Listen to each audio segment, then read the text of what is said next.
Hey everyone, welcome back to English in Real Life.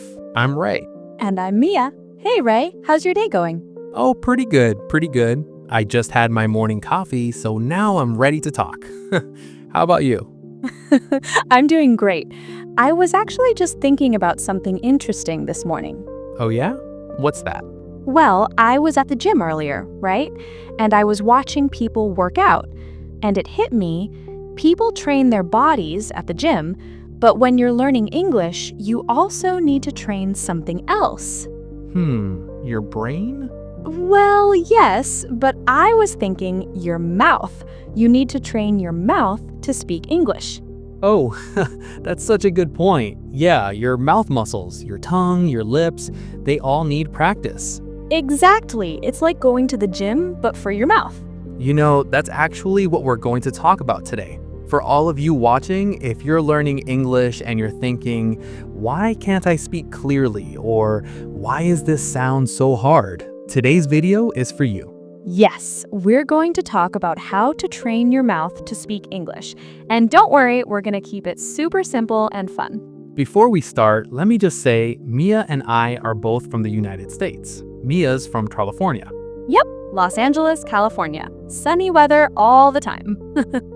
And I'm from New York. So we might sound a little different sometimes, but that's okay. English has many accents. Right, and that's totally normal. Today, we're just going to help you speak more clearly and feel more confident. So, Mia, when you say train your mouth, what do you mean exactly? Okay, so think about it like this. When you speak your native language, your mouth is used to making certain sounds, right? Your tongue goes to certain places. Your lips move in certain ways. Right. But English has different sounds. Some sounds might not even exist in your language, so your mouth needs to learn new movements. Oh, that's so true. Like when I was trying to learn Spanish a few years ago. Oh, you tried to learn Spanish? I tried. And there's this sound, the rolled R sound, like perro. It means dog. Perro. Yes, but I couldn't do it at first. My tongue just didn't know how to roll like that. My mouth wasn't trained for it. Exactly. Your mouth was like, what? This is new. I don't know this move. Right, so I had to practice. I had to train my tongue to do something new. And that's exactly what English learners need to do. Some English sounds are totally new for them. So let's talk about this. What sounds are usually hard for people? Ooh, there are several. Let me think. Okay, one of the biggest ones is the TH sound. Oh yes, the TH sound. That's a tough one. Right, like in the word think, or this, or mother. Can you explain how to make that sound? Sure. So for the TH sound, you need to put your tongue between your teeth. You stick your tongue out just a little bit between your top and bottom teeth. And then you push air through, right? Exactly. So it's like th, th, th. Feel the air going over your tongue. Let's try some words. Everyone at home, try this with us. Ready? Okay, first word, think. Think. I think about English every day. Good. Next word, mother. Mother. My mother is very kind. Perfect. And one more, Thursday. Thursday. Thursday is the fourth day of the work week. See? The tongue goes between the teeth each time. Th, th, th. You know what's funny? Some people, when they first start learning English, they replace the TH sound with other sounds. Oh yeah, like instead of think, they might say sink or tink. Right, because their mouth doesn't know the TH sound yet. It's not trained. Exactly. But that's okay. That's why we practice. That's why we train. So what's another difficult sound? Oh, the R sound. The English R is really different from the R sound in other languages. Oh yeah, the American R especially. Right, like in Spanish, they have a totally different R. In French too. But in American English, the R is very, how do I explain it? It's like, your tongue curls back a little bit. Yes, your tongue kind of curls back in your mouth, but it doesn't touch the roof of your mouth. It just floats there. Let's try some R words. Everyone, watch how your tongue moves. Okay, try this word. Red. Red. The apple is red. Good. Next, really. Really. I really like pizza. Me too. Okay, one more. Right. Right. You are right about that. See how the tongue curls? It's a very specific movement. And here's something important. You can't just think about it. You have to feel it. You have to actually move your mouth and feel where everything goes. Oh, that's such a good point, Ray. It's not enough to just understand in your head. Your muscles need to learn. Exactly. It's like when you learn to play a sport. Someone can explain how to throw a basketball, but your arms need to practice the actual movement. Yes, or like playing piano. Your fingers need to learn where to go. Right. So speaking English is the same. Your mouth needs to practice the movements. So, how do people practice? What should they do? Well, first, I think you need to speak out loud. A lot of people just listen to English or read English, but they don't actually speak. Oh, that's so true. You can't train your mouth by just listening. Exactly. You have to actually use your voice, move your mouth, make the sounds. Even if you're alone, even if no one is listening. Yes, practice alone. Talk to yourself. It might feel weird at first. It does feel weird. Right? But it's so helpful. I used to do this when I was learning Spanish. I would talk to myself in Spanish while I was cooking or driving. Did it help? Oh yeah, it helped a lot because I could practice without feeling nervous or embarrassed. That's a great point. When you're alone, you can make mistakes and it's okay. No one is judging you. Exactly. You can try a sound 50 times until it feels right. So let's give people some specific exercises. Like, what can they do every day to train their mouth? Okay, good question. Let me think. All right, here's one thing. Mirror practice. Oh, I love mirror practice. Right? So you stand in front of a mirror and you watch your mouth when you speak. Yes, because you can see exactly what your mouth is doing. Exactly. Like if you're practicing the TH sound, you can look in the mirror and see if your tongue is really between your teeth. Or if you're practicing the R sound, you can see your lips. Are they rounded? Are they in the right position? Right. Visual feedback is so helpful. You know what else helps? Copying native speakers. Oh yes, shadowing. Exactly. Do you want to explain what shadowing is? Sure. So shadowing is when you listen to a native English speaker and you try to copy them exactly. You copy their sounds, their rhythm, their intonation, everything. Everything. Yes. So if I say, "Hello, how are you?" you would say, Hello, how are you? "Perfect." You copy everything. The way I said hello, the way I said are, all of it. And this really trains your mouth because you're trying to match the native speaker exactly.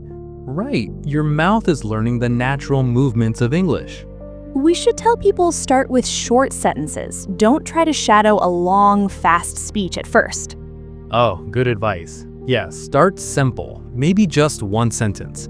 Practice that sentence 10 times, 20 times, until it feels natural. Exactly. Like you could start with something super simple, like, I like coffee. I like coffee. Simple, just 4 words. But practice it until it sounds natural. Right. Pay attention to every sound. The L in like, the K in coffee, all of it. You know what's interesting? Different languages have different mouth positions, right? What do you mean? Well, like some languages use more lip movement. Some languages keep the mouth more closed. English uses a lot of jaw movement. Oh, that's true. English speakers open their mouths pretty wide sometimes. Right, like when we say apple or about or awesome, we really open our mouths for those A sounds. Apple. Yes, and some learners, they keep their mouths too closed because that's what they're used to in their language. So their English sounds kind of tight. Yeah, exactly. The sounds get a little stuck because they're not opening their mouth enough. So tip for everyone, don't be afraid to open your mouth. Feel the movements, make them bigger. Yes, especially when you're practicing. Exaggerate the movements at first, then later, when it feels natural, you can relax a little. Oh, that's good advice. Exaggerate while learning. Right, It's like when you learn to dance. At first, you make really big movements so you can feel them. Later, you make them more subtle. I like that comparison.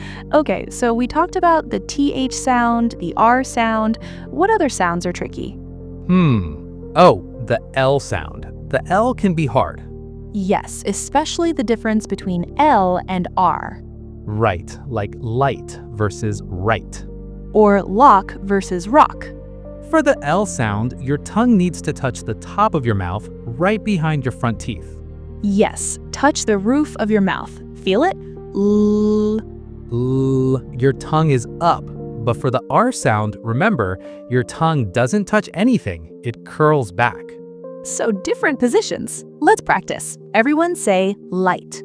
Light. The light is bright. Good. Now say right. Right. Turn right at the corner.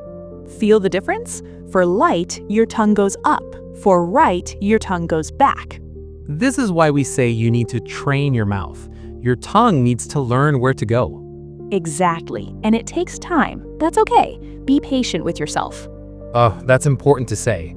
Learning to speak English clearly takes time. It's not going to happen in one day or even 1 week. Right. Think of it like building muscle. When you go to the gym, you don't get strong after one workout. Exactly. You need to work out consistently, week after week, month after month. Same with speaking English. You need to practice consistently. How much should people practice each day? I would say even just 10 or 15 minutes a day is great. If you can do more, even better. But consistency is more important than length. Oh, I agree. 15 minutes every single day is better than 2 hours once a week. Yes, because your mouth needs regular practice. It needs to build that muscle memory. Muscle memory. That's the perfect term. Right? Your mouth needs to remember the movements automatically, so you don't have to think about it. Exactly. Like right now, when I speak English, I don't think, okay, now I need to put my tongue here for the L sound. It just happens. Because you've done it thousands of times, your mouth knows what to do. Right. So English learners need to practice thousands of times too. Then it becomes automatic. Let's talk about some specific exercises people can do. We mentioned mirror practice and shadowing. What else? Okay, here's one I really like. Tongue twisters. Oh, tongue twisters are great. Yes. Do you know what a tongue twister is, everyone? It's a sentence or phrase that's hard to say because the sounds are tricky. Right, like she sells seashells by the seashore. She sells seashells by the seashore. That's hard. It is, but it's great practice. You're training your mouth to move quickly and accurately. Exactly. Let's try another one. Red lorry, yellow lorry. Red lorry, yellow lorry. Oh, that's tough. The L and R sounds together. Right. Your tongue has to jump between different positions really fast. This is perfect practice. Try saying it 5 times fast. Red lorry, yellow lorry. Red lorry, yellow lorry. Red lorry, yellow lorry. I messed up. See, even native speakers struggle with tongue twisters, but they're so good for training your mouth. Here's another good one. Peter Piper picked a peck of pickled peppers. Ooh, that one practices the P sound. Peter Piper picked a peck of pickled peppers. All those P sounds. Your lips get a real workout. Exactly. So everyone, find some tongue twisters online and practice them. They're fun and they really help. Another exercise I recommend is recording yourself.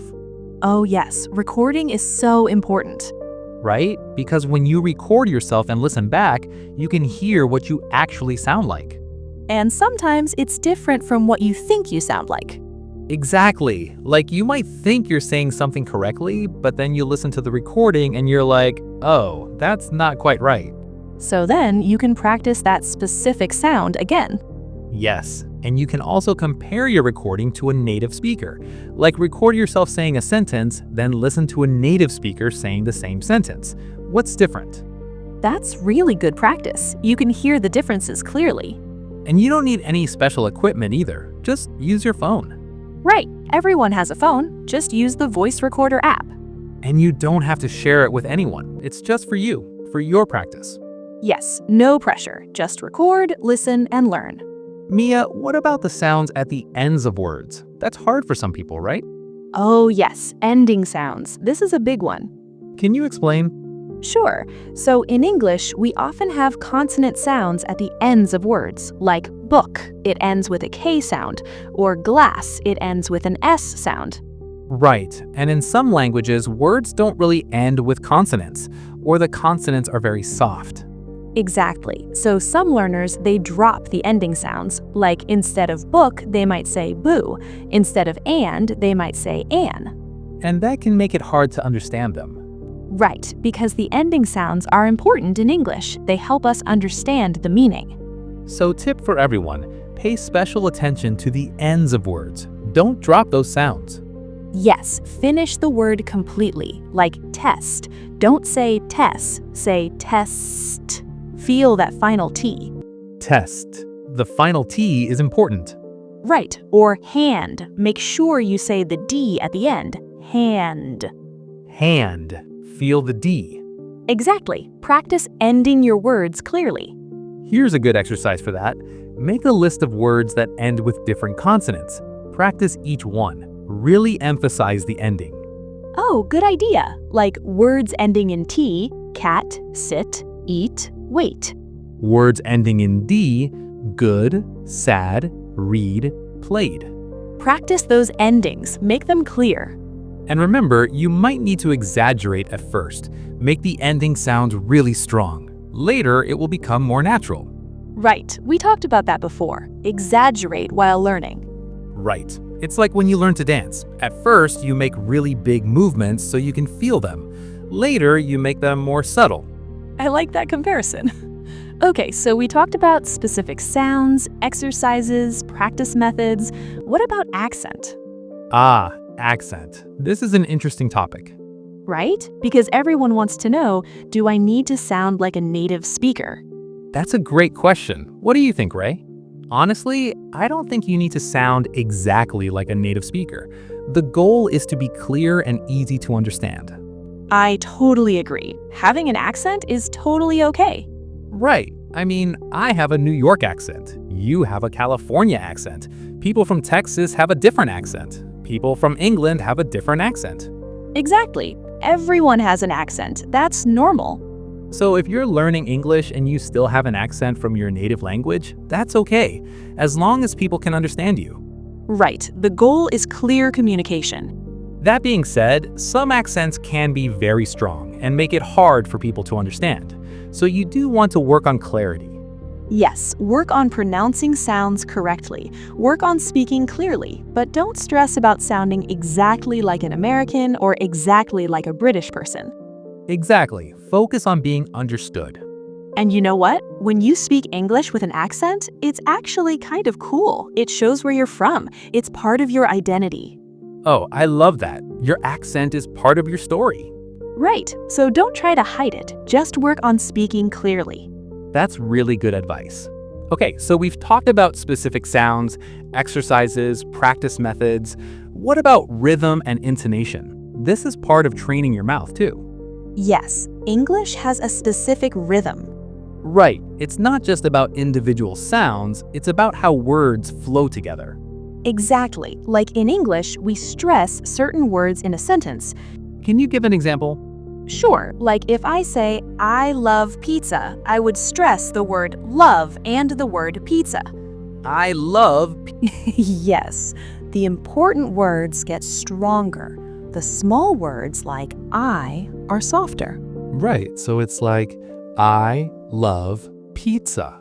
Exactly. There's a rhythm to it. And this is something you need to train your mouth to do. Your mouth needs to learn when to be strong and when to be soft. Right. It's like music. There's a beat, a rhythm. How do people practice this?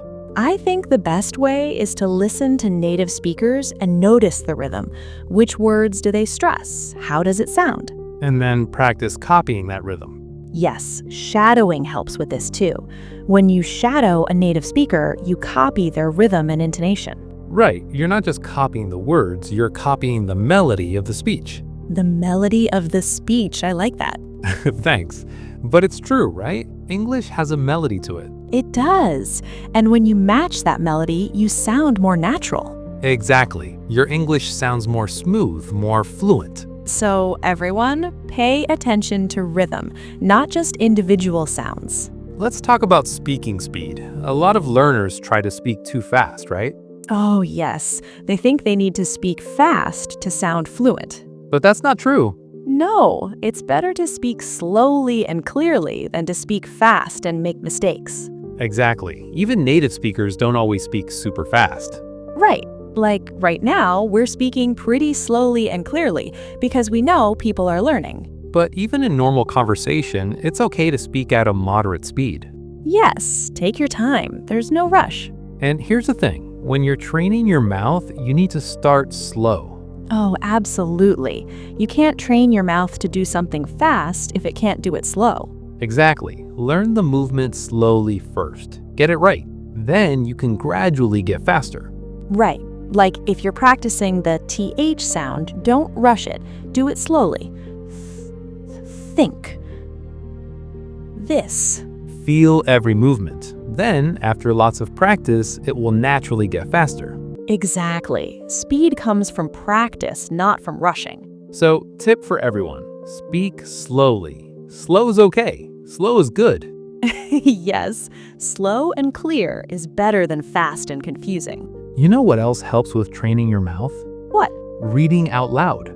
Oh, yes, reading out loud is so helpful. Right? Like, you can take any English book or article and just read it out loud. Practice the sounds, practice the rhythm. And you can read the same thing multiple times. Each time it gets easier. Exactly. Like maybe on Monday you read a paragraph and it's difficult, but then you read it again on Tuesday, Wednesday, Thursday. By Friday, it's much easier. Because your mouth is learning, it's getting trained. Right. Your mouth is like, oh, I know this now. Exactly. What about practicing with other people? Is that helpful? Oh, definitely. Conversation practice is so important. Right, because when you're talking to someone, it's different from practicing alone. Yes, you have to think faster, respond, listen. It's more challenging. But also more realistic, because in real life, you're going to be talking to people. Exactly. So if you can find a conversation partner, that's great. It could be another English learner, or it could be a native speaker. Right. There are lots of language exchange websites and apps where you can find conversation partners. Yes, or you could join an English conversation group in your city. Or online. There are online conversation groups too. The point is, practice speaking with real people. It trains your mouth in a different way. Because you're not just repeating sentences, you're creating sentences in the moment. Right, your mouth needs to learn how to do that. Exactly. You know, we should also talk about making mistakes. Oh yes, this is important. When you're training your mouth, you're going to make mistakes. A lot of mistakes. And that's completely normal. Yes, everyone makes mistakes when they're learning. Even kids make mistakes when they're learning their first language. Right, my nephew is 3 years old, and he still makes mistakes in English all the time. He'll say things like, I goed to the park instead of I went to the park. That's so cute. It is, but the point is, mistakes are part of learning. They're not bad, they're just part of the process. Exactly. So don't be afraid to make mistakes. Don't be embarrassed. Your mouth is learning something new. Of course it's going to make mistakes at first. Right. Just keep practicing, learn from the mistakes, get better each time. And remember, most people are very understanding. If you make a small pronunciation mistake, they'll usually still understand you. Yes, and they appreciate that you're trying to speak their language. Exactly. So be brave, speak English, train your mouth. Don't worry about being perfect. Perfect advice. So, Ray, let's think about this. If someone watching this video wants to start training their mouth today, what should they do? Like, what's step one? Good question. I would say first, identify which sounds are hard for you. Okay, so like listen to your own speech, maybe record yourself. Notice which sounds you struggle with. Exactly. Is it the TH sound, the R, the L, the V? Figure out your specific challenges. Right, because everyone is different. Depending on your native language, different sounds will be hard for you.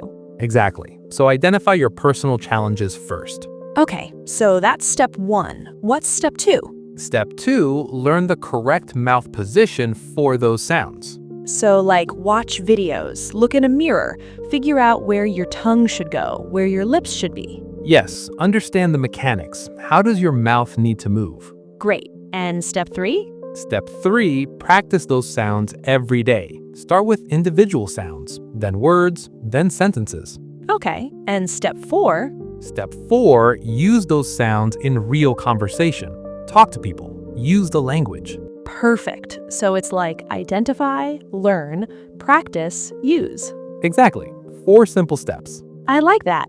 And how long will it take to see improvement? Well, that depends on how much you practice. But honestly, if you practice every day, even just 15 minutes, you'll start noticing improvement within a few weeks. Really? Yeah, your mouth adapts pretty quickly if you're consistent. That's encouraging. It is. But remember, you won't be perfect in a few weeks, but you'll definitely feel more comfortable. The sounds will start to feel more natural. And after a few months? After a few months of daily practice, you should see significant improvement. The sounds that used to be really hard will become much easier. And after a year? After a year, if you practice consistently for a year, those sounds will be automatic. Your mouth will know what to do. Wow. So really, with consistent practice, you can train your mouth in about a year. Exactly. It's not a lifetime thing. It's achievable. That's really motivating. It is. But remember, consistency is key. You can't just practice for 1 week and then stop. Right. It's like we said earlier. It's like going to the gym. You have to keep working out consistently. Exactly. Make it a habit. Practice a little bit every single day. What's the best time of day to practice?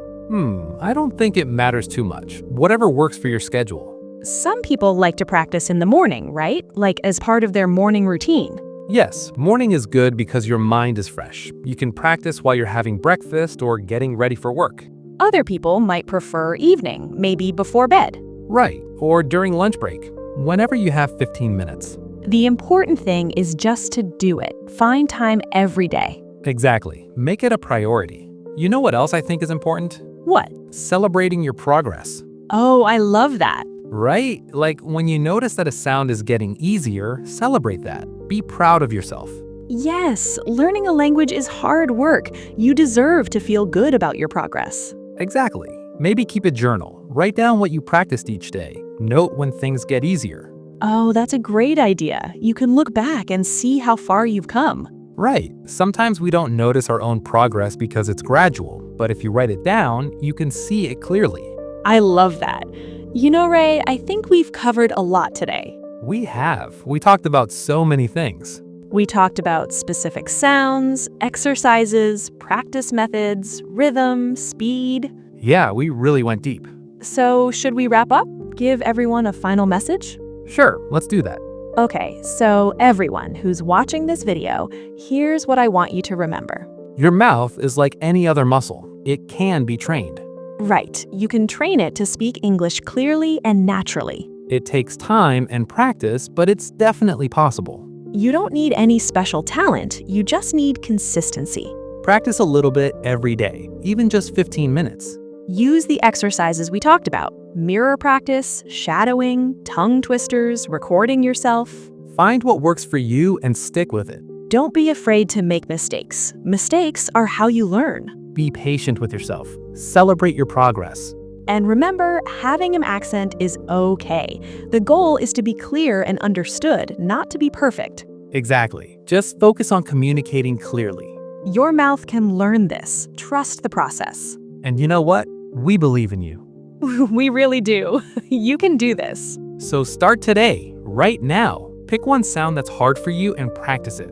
Yes, take action. Don't just watch this video and forget about it. Actually practice. And if you found this video helpful, please give it a thumbs up. Yes, and subscribe to English in Real Life for more natural English conversations. We make videos like this every day to help you learn real, natural English. And leave a comment. Tell us which sounds are hard for you. We want to know. Yes, we read all the comments. We love hearing from you. And maybe we'll make a video specifically about the sounds you're struggling with. That's a great idea, so comment below. All right, Ray, I think that's everything. I think so too. This was fun. It was. I love talking about this stuff. Me too. Okay, everyone, thank you so much for watching. Yes, thank you. Keep practicing, keep learning, and we'll see you in the next video. Bye, everyone.